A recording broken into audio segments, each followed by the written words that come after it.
तो यार आज हम इस वीडियो में बात करने वाले हैं मशल एनिमे के बारे में, जिसका कि पहला एपिसोड ऑलरेडी रिलीज हो चुका है। और उसी एपिसोड के एंड में हम ये देखते हैं कि मैश ईस्टर्न मैजिक एकेडमी में एडमिशन लेने का डिसीजन बना लेता है।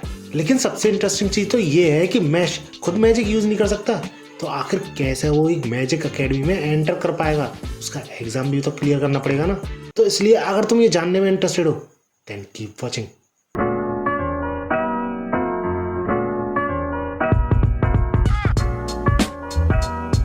तो यार ईस्टर्न मैजिक एकेडमी काफी ज्यादा फेमस और बड़ी एकेडमी है मैजिशियंस के लिए। तुम एक तरीके से इसे मैजिशियंस की आईआईटी भी समझ सकते हो, क्योंकि इसका एंट्रेंस एग्जाम काफी ज्यादा मुश्किल होता है। और इसके बाद हमें इंट्रोड्यूस होता है ये बंदा जो कि एग्जामिनी होता है इस एडमिशन एग्जाम के लिए। अब वैसे तो इसका नाम क्लॉडे लूसी है, लेकिन इसको सब लोग सुप्रीम मेगस कम नहीं बोलूंगा, इस नाम से भी जानते हैं। अब क्योंकि वहाँ पे काफी सारे एप्लीकेंट्स गैदर हुए होते हैं, तो उन सबों को नोटिस कर रहा होता है कौन ज्यादा ताकतवर है और कौन नहीं। और उसका सबसे ज्यादा ध्यान खींच रहे होते हैं वो बंदे जो कि अपनी मैजिक स्पेल्स वाली बुक को पढ़ रहे होते हैं या फिर अपनी वॉन्ड को पॉलिश कर रहे होते हैं। लेकिन तभी उसका ध्यान जाता है मैश पे, जो कि वहाँ पर एक्सरसाइज कर रहा होता है। जिसे देख के वो बंदा कंफ्यूज कि भैया ये क्या है? एक मैजिक स्कूल में मैजिक एग्जाम के लिए ये अंधा आखिर कर क्या रहा है? आयरन पंप कर रहा है। और लूसी यानी इस एग्जामिनी को इतना अजीब लगता है ये कि वो खुद पे डाउट करने लग जाता है कि भैया मैं ही इमेजिन कर रहा हूँ ये सब। और तभी फिर से वो ये देखता है कि मैश इस बार इनविजिबल चेयर की पोजीशन बनाए हुए है, वो भी एक लेग पर। और ऐसा करते हुए वो फिटनेस बुक पढ़ रहा होता है, ना कि स्पेल बुक। और मैश के पीछे ही वो दो जनों को नोटिस करता है, जिनको इंट्रोड्यूस करने की शायद मुझे जरूरत नहीं है अगर तुमने एपिसोड फर्स्ट देखा है तो। और इन दोनों को देख के लूसी यानी वो एग्जामिनी यही सोच रहा होता है कि भैया ये है कौन दोनों जने जो कि छुपने की कोशिश भी ढंग से नहीं कर रहे। पर ये सब देख के वो इतना तो श्योर हो जाता है कि मैश फर्स्ट राउंड भी क्लियर नहीं कर पाएगा। अब भैया मैश के जो पिताजी हैं वो यही पूछ रहे होते हैं उस ऑफिसर से, क्या तुम्हें सच में ऐसा लगता है कि ये काम करेगा? जिसपे उस ऑफिसर को पता नहीं किस चीज का कॉन्फिडेंस होता है। वो ये रिप्लाई देता है कि विश्वास रखो और शो का मजा लो। इसके बाद वो एग्जामिनी सारे एप्लीकेंट्स के सामने अपने आप को शो करता है और अपने आप को इंट्रोड्यूस करता है। अब भैया ये बंदा घमंडी तो था ही, तो उन स्टूडेंट से थोड़ी बहुत तारीफ सुनने पे बंदे को आनंद आ रहे होते हैं। लेकिन मैश का रिएक्शन उसकी एंट्रेंस पे कुछ और ही होता है। वो ये बोलता है कि तुम खुद को ज्यादा ही हॉट समझ रहे हो, फायर स्टॉर्म से निकल के ज्यादा ही। और ये सुन के उस बंदे का गुस्सा और बढ़ जाता है मैश के लिए। इसके बाद वो एग्जामिनी सारे एप्लीकेंट्स के लिए सीट और उन सब के एग्जाम पेपर सेट करता है, जिसके बाद फिर कुछ स्टूडेंट्स उसकी बड़ाई करते हैं, जिसपे उस बंदे को मजा आ रहा होता है। लेकिन मैश का फिर से रिएक्शन आता है कि भैया ऐसा कर ही सकते थे तो पहले से ही क्यों नहीं ये सब सेट करा हम सब के आने से पहले। जिसपे उसका गुस्सा और ज्यादा बढ़ जाता है और वो बोलता है आई विल किल हिम।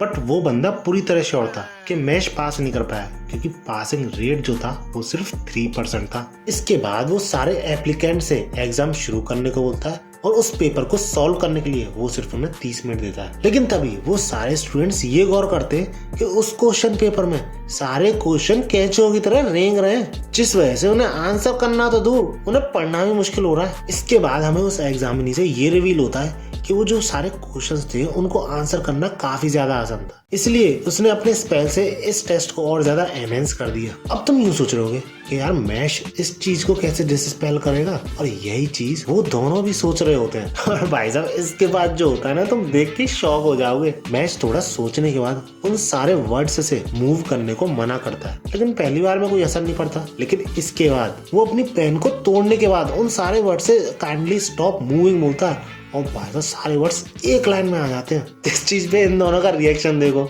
और इसके बाद भी जो भी मैजिक पे बेस्ड टेस्ट होते हैं उनको जैसे तैसे पास कर रहा होता है मैश, जिस पे वो एग्जामिनी यही सोच रहा होता है कि भाई साहब ये बंदा अभी तक टिका कैसे हुआ है मेरी इतनी कोशिश करने के बावजूद। इसके बाद वो एग्जामिनी सारे एप्लीकेंट्स को नेक्स्ट टेस्ट शो करता है, जो कि होता है मेज। बट ये कोई ऑर्डिनरी मेज नहीं है जिसको कि तुम सॉल्व कर सकते हो और निकल जाओ उससे बाहर। इसमें काफी सारे ट्रैप्स भी हैं और इस मेज से निकलने के लिए वो उनको 30 मिनट्स देता है। बट यार मैश को ये इतना आसान लगता है कि वो इस मेज को सॉल्व करना पीस ऑफ केक बोल देता है। बट तभी एक रैंडम लड़की जिसे मैश जानता तक नहीं था उसके साथ टैग अलोंग होने की बोलती है, मतलब टीम अप करने की बोलती है, जिसका की नाम होता है लेमन। जिसपे ऑब्वियसली मैश पूछता है क्यों, और इसके रिप्लाई में वो लड़की ये बोलती है कि मैंने सोचा अगर हम टीम अप करेंगे तो हमारी जो वर्किंग होगी वो ज्यादा एफिशिएंट होगी, जिस पे मैश एग्री भी कर जाता है। और जब वो एक साथ आगे बढ़ रहे होते हैं तो वो लड़की सीरियसली इतनी डम होती है और इतनी होपलेस होती है कि वो एक पत्थर की वजह से गिर जाती है, जो देख के मैश थोड़ा सोच में चला जाता है। यहाँ कुछ तो गड़बड़ है, जरूर कोई ना कोई गड़बड़। और इस सबके तुरंत ही बाद जमीन में से कुछ हाथ निकल के उस लड़की को रोकने की कोशिश करने लग जाते हैं, जिसपे वो लड़की ओवर एक्टिंग करने लग जाती है कि प्लीज वेट, मुझे छोड़ के मत जाओ, मुझे बचाओ और ये सब। जिसपे मैश जैसे को तैसा करता है और ये बोलता है दिस इज एफिशिएंट, और वहां से भागने लगता है।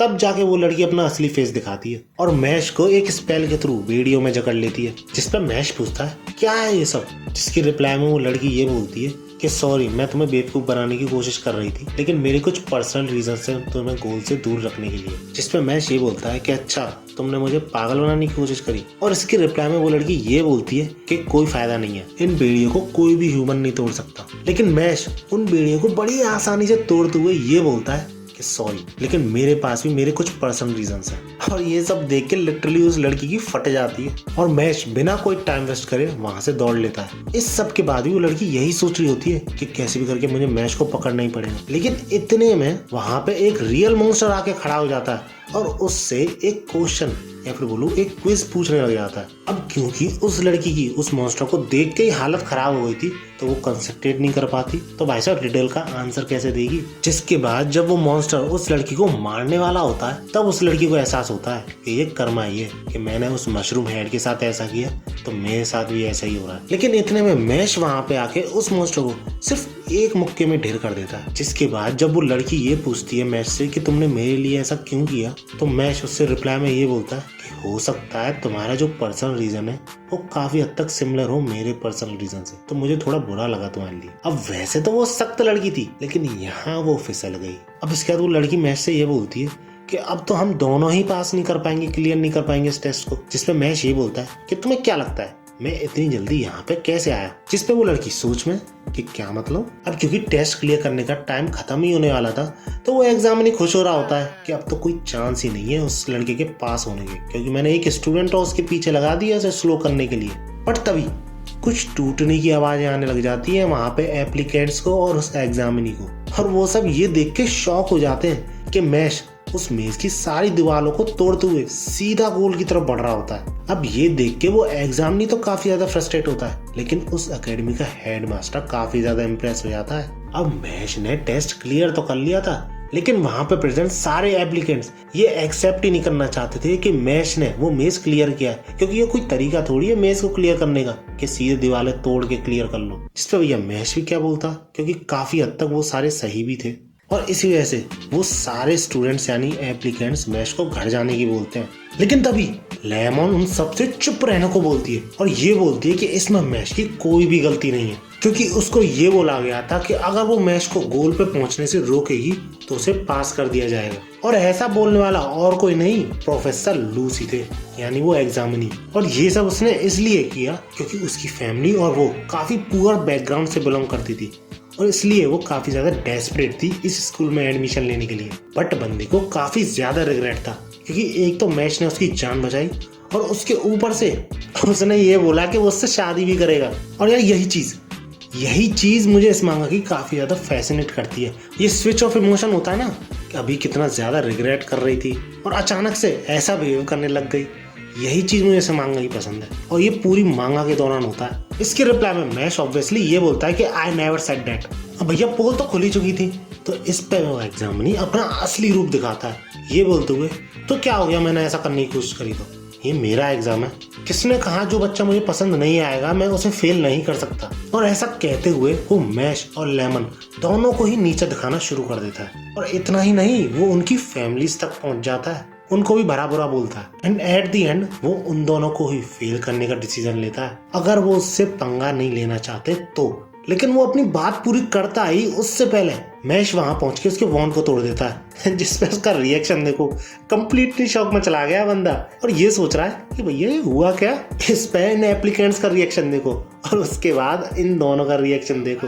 बंदे उस एग्जामिनी के लिए बुरा फील कर रहे होते हैं और इसी सब के दौरान एक बहुत तेज आवाज आती है साइलेंस की, और ये और किसी की आवाज नहीं, वहाँ के हेडमास्टर की आवाज होती है, जो कि सारे एप्लीकेंट से फाइनल इंटरव्यू के लिए तैयार होने को बोलता है और उस एग्जामिनी से ऑफिस में मिलने को बोलता है। और सबसे पहला इंटरव्यू और किसी का नहीं, मैश का होता है। अब इस इंटरव्यू के दौरान काफी सारी बातें होती हैं और हमें ग्लिम्स भी देखने को मिलती है हेडमास्टर की पावर्स की, जिनको भी मैं कवर नहीं करने वाला हूँ। बट एट द एंड वो हेडमास्टर मैच से और उसकी पर्सनैलिटी से इम्प्रेस हो जाता है और मैच को उस अकेडमी में एडमिशन मिल जाता है। और इस तरह एक मैजिक लेस बंदा मैजिक अकेडमी में एडमिशन ले लेता है। फ्यूचर में और वीडियोस चाहिए कि नहीं इस सीरीज पे, मुझे कमेंट जरूर बताना। वीडियो अच्छी लगी तो लाइक जरूर करना और ऐसे ही वीडियोस के लिए मेरे चैनल को सब्सक्राइब जरूर कर लेना, बेल नोटिफिकेशन दबाने के साथ।